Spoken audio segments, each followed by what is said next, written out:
Já está aqui no estúdio nosso analista internacional Lorival Santana, porque além do fechamento do Estreito de Hormuz, Lorival nos faz olhar para um outro ponto: os ataques à infraestrutura energética do Oriente Médio, que também podem pressionar o preço do petróleo. Lorival, boa noite.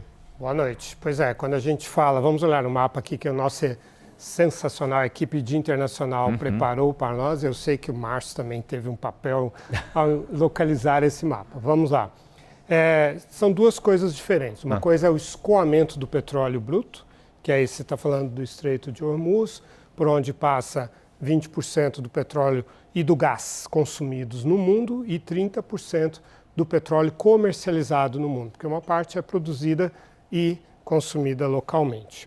Bom, então isso é petróleo bruto. Por outro lado, o que o Irã tem feito sistematicamente é atacado as refinarias, né? E as refinarias, elas são colossos, elas concentram muita capacidade de refino.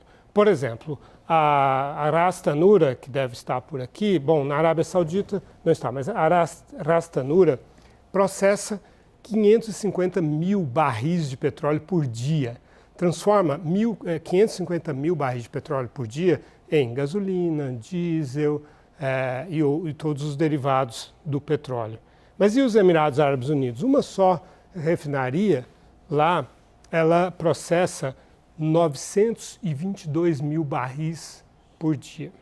E no Bahrein, uma só refinaria, a de Sitra, processa 380 mil barris por dia. No total de todos esses ataques, estima-se que 1,9 milhão de barris de petróleo por dia deixaram de ser processados por causa desses ataques, que em geral são ataques com drones, ataques muito baratos que o Irã faz, mas que causam um enorme impacto sobre a economia do mundo. Então, é bastante assimétrica essa guerra. E esses países, assim mesmo, estão decidindo ainda não atacar o Irã. Estão ameaçando, a Arábia Saudita ameaçou, inclusive isso violaria, né? Claro que foi o Irã que violou primeiro, mas tudo isso viola um acordo de 2023 entre o acordo de Beijing, né, que foi de Pequim, que a China promoveu. Bom, eu falava também do gás. Catar, esses 20% do gás mundial, todinho sai do Catar. E aí, o gás não é só gás, ele também são os insumos para os fertilizantes. Então, você tem a ureia, o hidrogênio que sai do gás é usado para a amônia, que vira ureia, né? E isso 30% da ureia comercializada mundialmente sai daqui, do Catar e desse lugar. Isso está paralisado também, vai afetar o mercado de alimentos, o preço dos alimentos, né? Porque fertilizantes têm impacto direto sobre a produção deles. Agora, é importante destacar então, Lorival, me corrija se eu estiver errado, que a gente está falando dessa possibilidade de prejuízo agora, mas se você destrói ou atinge uma refinaria dessas proporções que você nos traz, deve demorar a consertar. A guerra pode acabar daqui a uma semana. Consertar uma refinaria dessa, quanto tempo leva para normalizar a produção de petróleo e fazer com que o preço volte ao normal? O simples fato de você desligar uma refinaria, mesmo que ela não tenha sido danificada, já vai levar a uma série de reparos que podem durar semanas. Então, a gente trazia 400 milhões da reserva mundial, 32 países se juntaram para colocar disponíveis esses 400 milhões de barris. O mundo consome 100 milhões por dia. Ok, aqui nós estamos falando de um gargalo de 20 milhões de barris, potencialmente, né? Seriam, então, 20 dias. Entretanto, por que o mercado hoje não reagiu com mais otimismo? 20 dias, até lá a guerra já acabou, vamos lá, a vida que segue.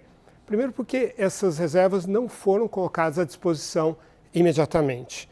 E há dúvidas sobre o fluxo disso, né? E também, e aí vem a parte mais grave, porque não há uma certeza de que daqui a 20 dias o Estreito de Hormuz estará aberto, né? E como é um mercado muito sensível, e é um mercado que afeta tudo, né? Afeta os alimentos, afeta tudo. E tem um dado muito importante, nós estamos na nossa terceira grande crise econômica global desde a crise de 2008, 2009, financeira, teve a Covid, pandemia, e agora temos essa crise. Essa é qualitativamente, não estou falando em termos de quantidade de choque, mas ela pode ser a mais grave, por quê? Porque quando atinge diretamente, quando a causa da crise é o combustível, você pode ter um efeito de estagflação. Por quê? O choque do preço do combustível, e nós já vivemos isso, o mundo já viveu nos anos 70, nos anos 80, então isso é uma experiência, não é teórico. O choque do combustível leva a uma redução, uma retração violenta na produção.